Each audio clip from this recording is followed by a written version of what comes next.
Alright guys, this is the start of the Janna guide. We're going to go over the passive and skills of the champion, the runes, the items, and then we'll have 3 example games for you for this new season. Now I'm not going to go over every change of the new season, but there are a few things that matter, which is why I've chosen Janna as the champion to focus on. Janna has one of the highest win rates of support, but all of the supports are relatively balanced. You really have to look into the higher end of the champion because at the lower tiers, they're all pretty much equal. Janna stood out specifically to me because the new boots add increased movement speed. Because we move a lot faster, that's going to affect Janna's passive. And Janna's passive reads, ally champions gain 6% move speed towards Janna. Janna deals 30% of bonus move speed as bonus magic damage on hit and with Zephyr. Zephyr is her W. And this is called Tailwind. Now, that means the faster we can get our bonus movement speed high, the more on hit damage we can do, which means we can harass better. And you generally play Janna as it's kind of a mosquito, just trying to harass your opponent over long fights and getting them to engage on you because you're annoying and then punish them. And you'll see that play out in the example games. Q is Howling Gale. Janna summons a tornado that grows stronger over 20 seconds, then blows along its path. It deals scaling damage based on how long it's charged and knocks up an increased amount based on how long it's charged. So the distance, the damage, and the knockup duration all increase based on how much the tornado grew. You can recast it to send it early, and a lot of the times when you're running away, you're just going to double tap Q to send it off right away and get the knockup. Zephyr is you just throw a little bird at him. The passive on Zephyr is Janna gains move speed and is ghosted, so she can move through minions. The active is she sends an elemental, it's like this little bird, to strike an enemy, and it slows them down for 2 seconds and deals damage, scaling off your AP and your movement speed, right? Bonus movement speed. E is Eye of the Storm. Janna grants an ally, champion, or turret a shield for 4 seconds. While shielded, they gain attack damage. Janna refunds 20% of the cooldown whenever she impairs an enemy champion's movement with an ability. That means you're going to want to shield first, and then use your slow and knockups to refund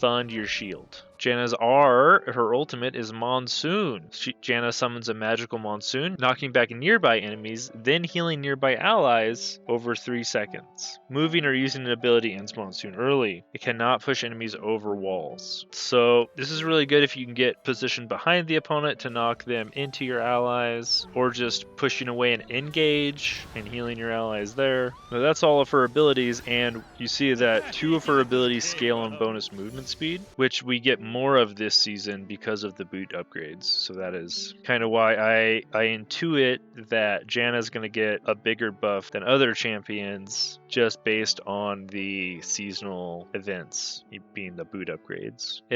We can get countered in lane by a few champions. We want to watch out for hook champions, mages that poke us down and trade better than us. Some other enchanters can give us some trouble, but we're pretty good versus a lot of the engaged champions and some of the mages and other enchanters. For runes, we're taking Summon Airy. This procs when you shield or damage, so this is going to be, this will work on all your abilities. Increasing the shield when you need the shield, increasing damage when you need damage. Mana Flow Band, you usually need a mana rune on any mana character, and this is ours. Celerity boosts all our movement speed, which means more damage, because all the bonuses are more effective. And then you have an option here between Scorch or Gathering Storm if you want to play for lane or you're trying to scale. This is going to depend on what ability you're maxing and what kind of lane you're in. If you absolutely know you're in an aggressive lane, let's say you have a Draven teammate and they have Sona support, you know you're going to be more aggressive than them. You can definitely go Scorch, and you could definitely try to max W first. That's going to be your most aggressive line. Or if it's a bit of a 50-50, Gathering Storm is always safe. It's always going to end up being useful, and you can max E first, and that's always going to be pretty standard scaling. And the difference between the two playstyles is, if you're W max, you're really trying to play more aggressive and poke them down, and with E max, you're trying to bait them into all-inning you and underestimating how much you're shielding for, because they're going to overestimate their damage when you're on Emax. For your secondary runes, you can go Deep Ward, or Grizzly Mementos and Relentless Hunter. This is okay. Or you can go Taste of Blood, Relentless Hunter. Basically, if you're going domination here, you're just trying to stack this movement speed, which means you're roaming, which means if you plan on roaming a lot, you're probably also in a more aggressive lane. So this goes along well with the W max strategy. You can grab up any one of these three and really Relentless Hunter, and you're going to be fine based on what you want. Generally, these new warding secondary runes don't add a lot to your combat, so it is kind of like a win more thing. Is like, oh, I don't need to win the lane, I'm just going to make my wards harder to kill, or I'm just going to make my trinket come off cooldown more and deny more vision. So it's really up to you, but I would kind of say, like, if you are having to take Taste of Blood, you know, and you're in a lane where you're worrying about your trades, you might as well go with the safer setup and just take Resolve and take Fawn of Life, because this is going to heal you and your ally. This is way better than Taste of Blood in a duo lane. And then you can also take Revitalize, making your heal and shield power 5% more, and you do shield and heal for a lot. So this is kind of your Emax runes. So if you're going to have two setups, maybe Deep Ward, Relentless Hunter, and the next with Scorch, and then with Gathering Storm, you can have Fawn of Life, Revitalize, and you're going to have to really guess. It's to understand the matchups and go, hey, do these guys scare me at all? No? Go into Domination. Max W. Hey, can these guys potentially kill me at all? Is it kind of scary? Yeah, let's just play safe. For your shards, you can definitely run a number of these, but Adaptive Force is the safest one. You just go Adaptive Force, movement speed, and then scaling health. Now, if you're going to go into the aggressive one, where you're for sure you're going to win, and you're going to be trading a lot more and forcing trades, you might want to go with the early health and not worry about the scaling health, because you're going to be interacting a lot more. Ability Haste is questionable. I don't know, it seems like a lot of people are taking this, but I wouldn't really recommend Ability Haste ever. For items, again, we have the Zazax Realm Spike for the offensive build, and we have the Dreammaker for the Emax build. For Eye of the Storm Max versus Zephyr. So if you're maxing Zephyr, you can take Zazax Realm Spike in an offensive lane. If you're maxing Eye of the Storm, take Dreammaker. You're almost always going to rush Boots of Swiftness. This gives you movement speed so that your passive and Zephyr scale off of that movement speed. Our first item, you're not going to get super punished if you build any of these as your first item between Echoes of Helio, Moonstone Renewer, Shirelia's Battlesong, or Imperial Mandate. However, it is pretty obvious that Echoes of Helia gives you the best trading pattern out of all of them. You might want Battlesong if a lot of your teammates don't have gap closers and they're kind of relying on you to press this button. Like a Trundle or an Udyr jungle with a Trundle top or something could really benefit from you having this. Other than that, though, you can save Moonstone for the second purchase. So the standard build is Echoes of Helia into Moonstone, and if you're in an aggressive lane and you're stacking up, you can definitely buy Darkseal, and you could definitely go into Magi Soulstealer first or second, really anytime. As long as you have 10 stacks on the Darkseal, you can upgrade this into Magi's, and you're going to be looking to upgrade your boots too into the tier 3 or tier 3 boots. Our fourth item, though, after you get 2 of these, you want to take Dawncore after you have 2 mana regen items. So if you didn't build Magi Soulstealer yet, and you just went Echoes of Helia, Moonstone, you go into Dawncore. And then you can finish with Redemption. It's probably fine. Otherwise, you would go like Echoes of Helia, Magi's into Moonstone, and then finish with Dawncore. So those are basically your 2 setups. For early items, you just kind of want to rush your Boots of Swiftness. You see that this is a 54% win rate when you get it in the first 10 minutes. So you kind of just want to back with 1,000 gold and buy these. This incredibly help your trading and roaming. And if you can grab a Darkseal also, that's great. Bandleglass Mirror's the standard buy if you're only at 900 gold, but they're all pretty good. If you're getting a good first base, this is a good sign for your game. I'm going to talk about our power spike. You're strongest here at 15 to 20 minutes, and that correlates with your first item power spike. So as soon as you come out of the base, and you have like Boots, Echoes of Helia, plus your Dreammaker or your Realm Spike, so yes, this guy's going Dreammaker, then you're going to want to force that. So I'll try to highlight that in the example videos, because you start falling off pretty soon as people get 2, 3, 4 items. This means like the very first objective you should try to get, and try to snowball that into a second objective, because as the game goes on, you're going to get outscaled, generally. You're still useful, but you're not as useful as some other characters. And probably in the lane before you have an item, you know, you can run out of mana, you can get hooked. Like Senna has probably a better first, you know, no base start, you know, right? You're just on your support item. She can stay in lane a lot longer than you. She's probably not going to worry about mana. She can trade auto attacks with you pretty easily. So you got to worry about some of these champions either in this spot or over here when they outscale you. Either one. And people over here you're probably going to be fine with for countering. Okay, that is abilities, runes, items. And yeah, you can buy anti-heal just by the grievous wounds if they have something huge like a Soraka. And your power spike. So that should really give you all the basics you need to know. Let's get into the example games. Okay, we have Ziggs, Janna versus Samira Maokai here. The early lane dynamics is pretty much that we just outrange them. We're able to use our range advantage to poke Samira down pretty significantly. And this puts her down into 25% health early into the laning phase. We're only level 2 here. And they can't really engage, so Maokai won't get Samira follow-up when she's that low on HP. So we're forcing the enemy jungler to come to us because they absolutely need help to play the game in this matchup. Now, no, we still have a lot of mana, we still have full health. They're not really able to interact with us at this point, so we've just got to keep our resources high, and that way when they go for the gank, they're going to have to really overextend for it. Now notice we're not pushing in too fast. We're just making Samira's life as hard as possible. We don't want to really cast anything on the Maokai. It's not really worth it. Now, if our jungler was not on our side of the map, we would have to be a little more afraid, because they could just probably just kill Ziggs for free, or myself. We do have flashes. But because our jungler is here, we can count on the Counter-Gank. Now we're level 3 to their level 2. And as soon as Maokai steps up here, that's going to tell me that the gank's coming. You're going to do your best to use your Zephyr on Kayn, throw your tornado, try to hit as many people as possible, and put your shield on their target, which is Ziggs in this case.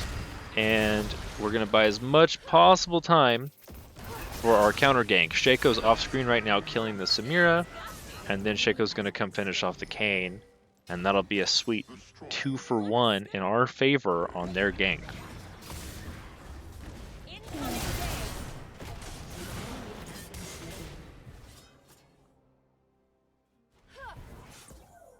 That'll let us come back into lane with our boots power spike. And we're going to bait Kayn a second time here. He's really trying to help out their bot lane. But this is going to end up with another counter gank. That's going to put our Shaco really far ahead. Oh, he got him. Crazy. Ziggs needs to base for an item.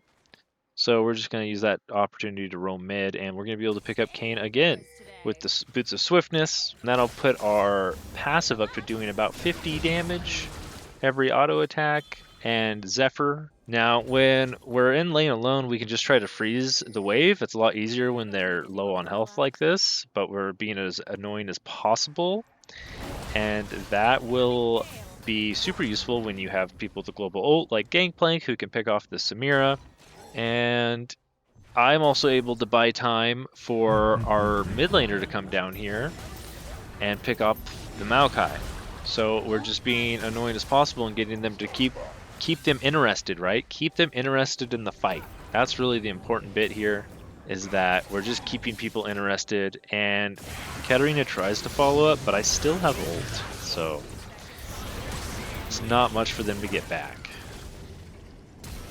We're able to pop our ult to stop the Katarina from counter-ganking our mid laner.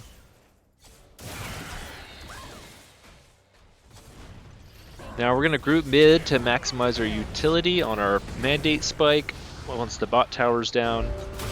We just want to focus on focusing our damage onto their low health targets and putting our shield on whoever's getting targeted on our side. Pretty simple.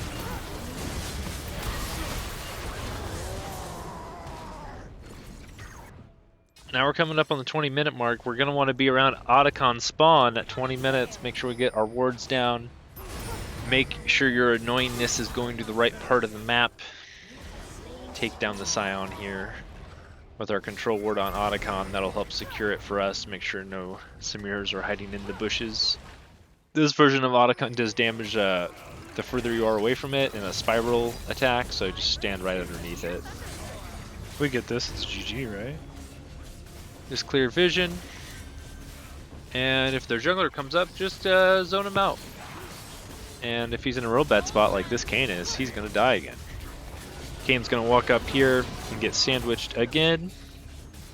It's having a rough game, and we'll be able to pick up this one. Now after we got Atakhan, we've got our Swift March boots, and we're just gonna stop this engage. So our team's going up to siege. Our goal here is just to stop the engage best we can. Get our Shaco out of there.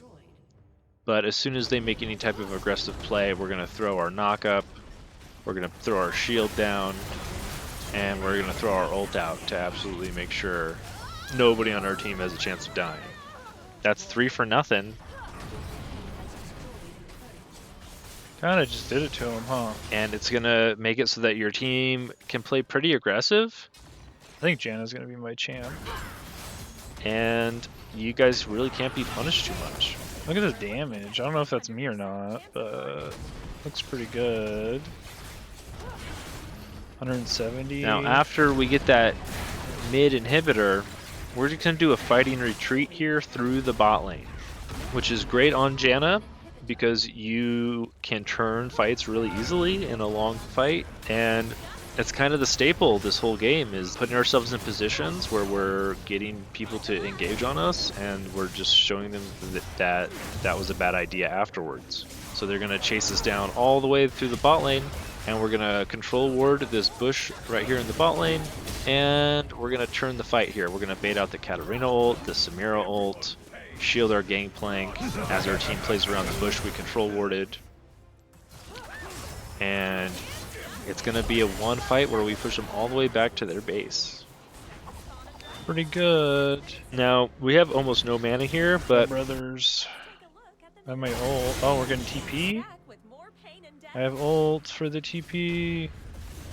the gangplank TP's in for another fight. This is like 3 fights in a row, which typically is a pretty throw thing to do. But if your team's gonna do it, oh, let's run. I mean, we can always peel out ourselves usually, even with like 1 spell. So just follow up. You know, even if we're only throwing in a couple spells here, your team's probably gonna kill him when you're this far ahead. So just get the assists. Now you just want to ward around whatever objective's up. Right now it's just the Baron. Dang, I'm pretty quick. Oh, get him, get him. We're able to pick off their support. You know, they're gonna have to keep running in here to try to get vision on the Baron. And if they're doing it one at a time, it's kind of int. On to the first real dragon fight of the game at 29 minutes. Our goal here is just to keep our shields on our low health allies and make sure Katarina can kill as few as possible. We're just focusing on stopping enemy kills, and we're gonna focus fire.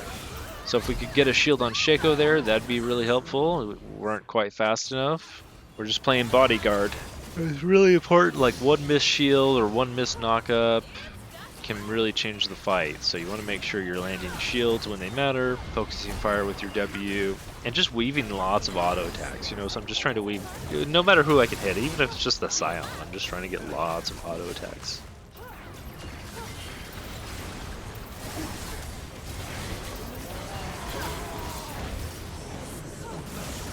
And we're gonna bait the Katarina into going on us. 53 bonus damage.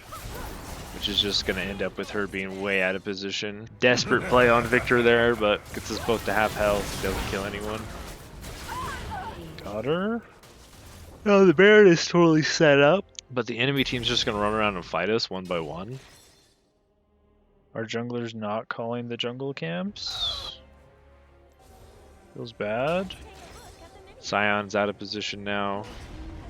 And, you know, just keep punishing them. If they're going to keep being out here by themselves, just keep killing them by themselves. Looks like we got Scion walking down the river now. we were able just to pick him off too. It took us so long. Katarina's almost alive, but now they got Scion down. Now they got a Kane getting pretty much well dead here in the jungle with our vision control and our Shaco boxes. And the Kane steps on a Shaco box, so we're able to chase him down. We have vision, so we can see basically everything here.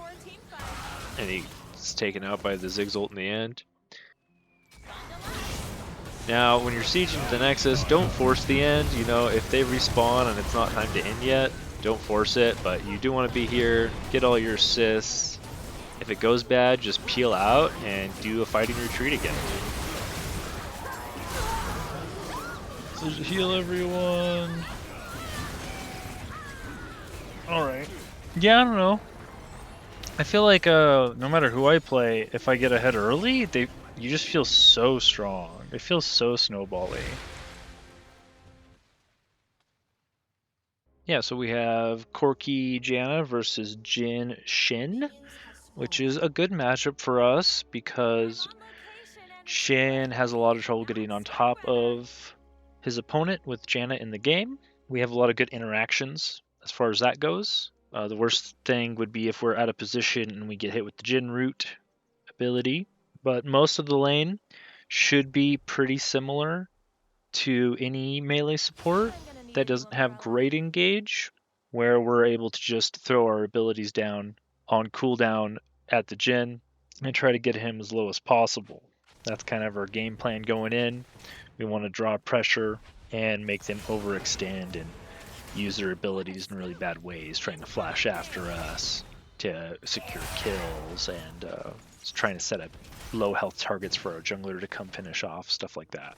Now, because we have the range advantage in the lane, we're able to secure the push with the minions just by auto-attacking and casting our spells on the AD carry. We get health advantage and the push, and then when the second wave comes around, we're going to hit that level 2 and get our second ability before the enemy gets their second ability. That's a good time to try to all in, and so I'm going to position up forward as soon as these melee minions start to die, and we're going to try to hit everything on the Jhin. Get them both with the Howling Gale, and we got the Jhin, so that's a fine trade. Flash for flash on the AD carries, and their AD carry misses a few minions worth of XP and gold. It's totally fine just to leave Shen here to clean those up. Now we get back to lane and we get another big chunk off of the Jin's health. However, my Corki's playing a little safe, so we're just going to roam mid here. If the Corki doesn't want to use his mana, that's fine, he can play safe. We're going to look for a mana advantage in the top river, get some action going. We get jumped on by the Jax, and we just ping for help, bait him into our jungle. Their mid laner's actually at half health here. We're going to clean up the Malphite, drawing him into a bad fight with his jungler.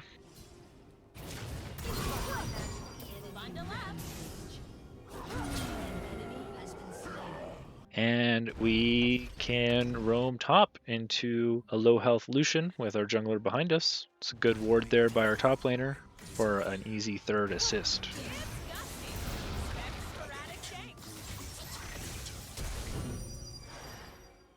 What the fuck?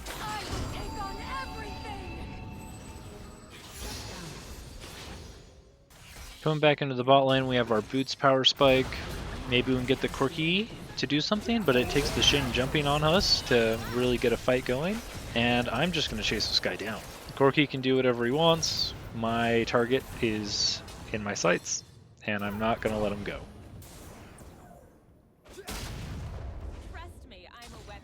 Now, if he would have made this blast cone jump, he might have got away. But unfortunately for him, you know, he gets taken down by the final Zephyr here, and I can get out scot-free.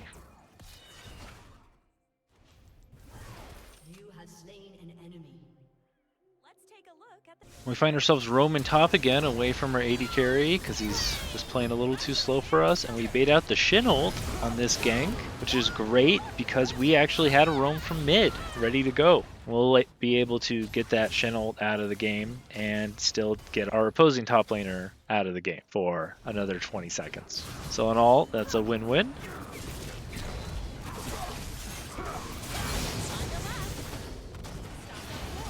Our team's having trouble finding the aggression, so we're just grouping mid now. We gave up our bot tower, but I see the Lucian here, and I'm just going to take him out. If the team doesn't want to do it, I'll take the aggressive route, get the mid tower, and kill their top laner. So this is a great use of Battlesong here, is where we land our slow, and we activate Battlesong, and we are able to close this gap.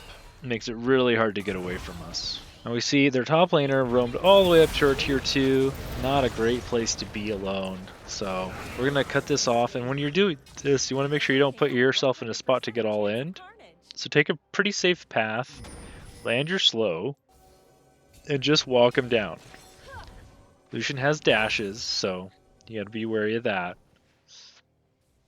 But they're going to have to turn eventually. And when they do, just make sure you're ready to counter the engage, and you'll be fine.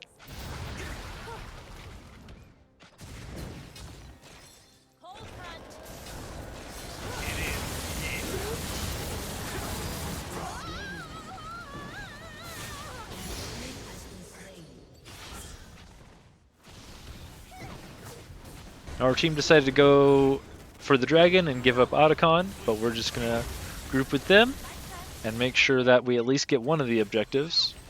We can stack for Dragon Soul, that's fine. I would prefer to get Atakhan, but hey, at least we get Shen. And since we got a kill and they didn't kill any of us, we can go for towers. But if we see Jhin, oh, a little overextended again, and Renekton is gonna go for the dive, so we'll just help him out here with some shields and slows, and we'll siege the mid turret down, tier 2 mid. I mean, this is pretty good for losing Feats of Power and Atakhan, and we do get hit with the Malphite ultimate, but it's not enough to kill us, and he's just gonna int that death away, and we're gonna sit here and wait for our minion wave. They're too low to defend this, and we'll just get the inhibitor right in front of them. So we got inhibitor and a few kills for Atakhan. We're up quite a bit still. I'd say all that was necessary to make up for losing the better objective. Now the team's still having trouble shot calling and figuring out what to do, so I'm pinging the Baron. We see a lot of them bot lane. They just committed a lot to kill our Renekton alone, so we need to get the team on the same page here and commit to the objective. And we do get it, and all of us get out except Annie, which is overall fine. That's a win, because we're going to group back mid with our team. We're going to follow up on the Morgana binding. With Renekton respawned and the Morgana binding is landing, we have good cues for the whole team to dive in for the fight. That's what they really need on this team. They really need that binding to land so they know it's okay to go in. And with 4 of them dead and us with the Baron buff, it's looking like a pretty good game. This is a good spot to be. Losing Feats of Power and Atakhan is really strong. Puts your team in a really bad spot, so grateful that we could be in this position. Now we're just gonna have to peel the Jax engage, slow him, auto him, hit him with the Howling Gale, and just make sure you're trying to shield whoever he's gonna target next. The Malphite pushes up a little too far here, and I don't know if he DC'd or what, but he kind of stood still for a second, and he just kind of gives us a freebie, so we'll take it. I'm not sure if that's over-aggression or if he just lost his mind. Morgana lands another sweet binding on Lucian, and we're just here to follow up. You know, the team's finally on board for these fights, and we're just going to close out. You know, once you get the first inhibitor, the mid-wave, right? The next ones fall pretty easy if you stay grouped and keep the tempo up. Jax tries to engage again.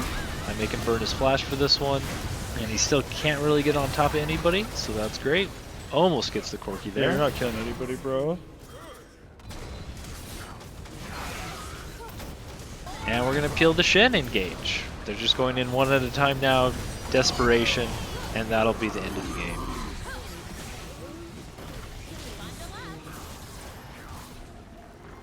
Got him, baby.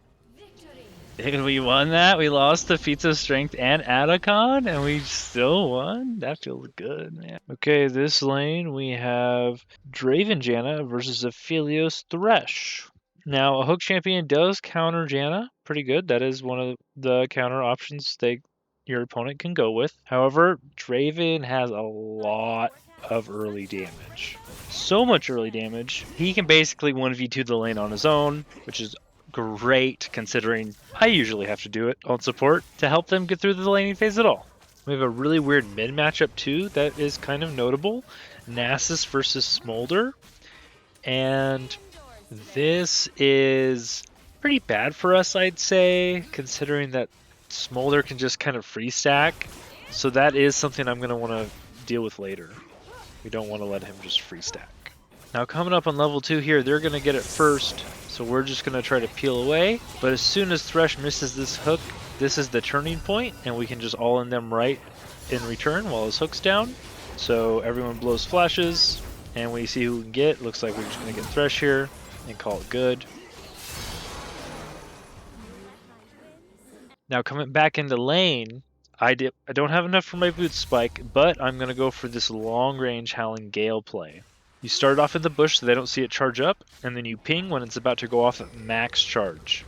If it lands, it's a good kill. It's not going to work every time, but especially when the enemy support's going to ward, it's a good timer.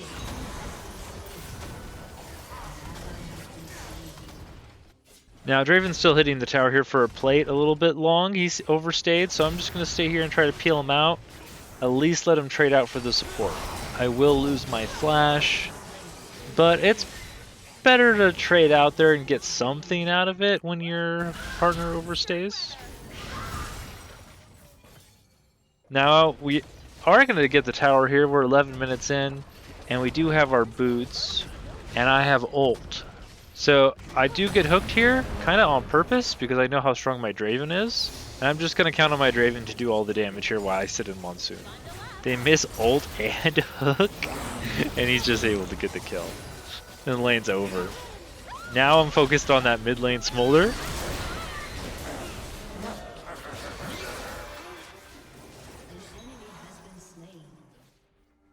I got my boot upgrades, not quite to the first item yet. And we're just going to flank around the Smolder on repeat. We land slow, land the knock up while he flaps away.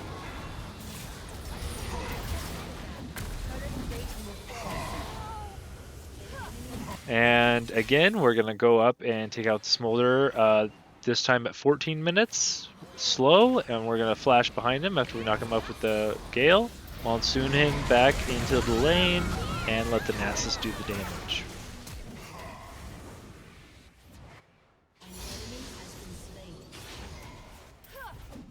And one more time for the fun of it.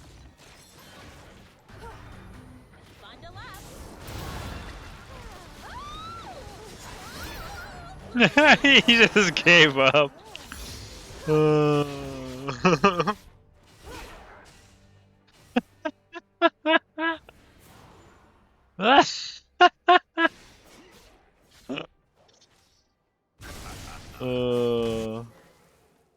Now that mid's thoroughly stumped, we can gank top, put our eyes on the Darius, and he's going after me, so I'm just going to kite him away until somebody kills him. Now we're going for the dragon here, but the Fiddlesticks, well, he did whatever that was. What's he doing? This guy is a joke. Holy moly. And now when the Garen gets hooked here, that's a good sign that we want to at least try to peel him out, but he goes into them and does quite a bit of damage and takes not a lot, so this is just a fight. I can heal everybody up. I don't want to push the enemies further away. Land the slow into the Howling Gale, and that's that.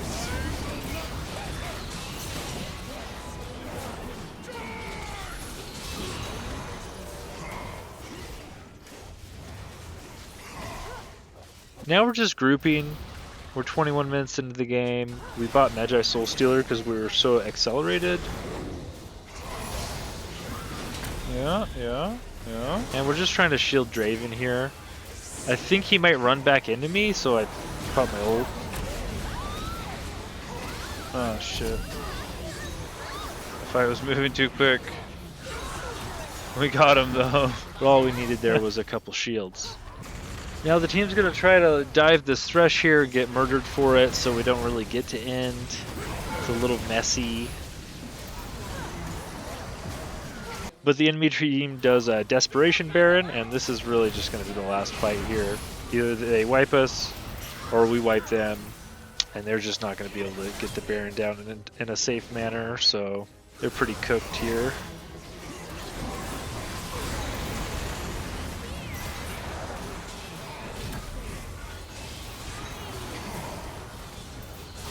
and we run the Sejuani Vector Basin in the game. So, I mean, that one was a bit of a stomp with a bit of a messy end, which is usually the more you stomp, the more cocky your teammates are, and the worse they are at ending. So not nearly as clean as our closer games. But nonetheless, that's it for the Janna guide. I hope you all enjoyed, and I'll catch you on the next one.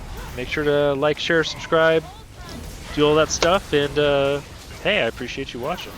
Let me know what champion you want to see next, and if you have any input on what you want to see in the videos. Peace.